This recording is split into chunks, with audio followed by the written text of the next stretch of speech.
सकाळी उठून ब्रह्मांड नायकाला नमस्कार केला आणि आपला गंध वगैरे लावून छान छान देवपूजा केली. तुमची जर मुलगी आमच्या पिलू एवढी असेल तर दम देऊन का होईना रोज अर्धा तास कुठला ना कुठला व्यायाम करून घ्या.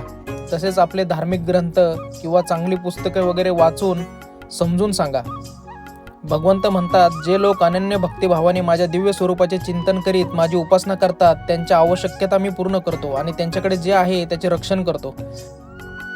नंतर बऱ्याच वेळेपासून चुळबुळ करत असलेल्या लेकीला उठवून सूर्यनारायणाला नमस्कार केला आणि लेकीचा असा गोड पा घेतला. पप्पांच्या काळ्या धाडीत एक पांढरा केस दिसल्याने लेक टेन्शनमध्ये आली. नंतर चहात टोस्ट बुडवून खात होतो तर मध्येच येऊन लेकीने अशी चोच मारली आणि खाल्ल्यानंतर लेकीचे 20 दात असे घासून काढले आणि कामाला जाताना लेकीपासून माझा गळा कसा बसा सोडवला.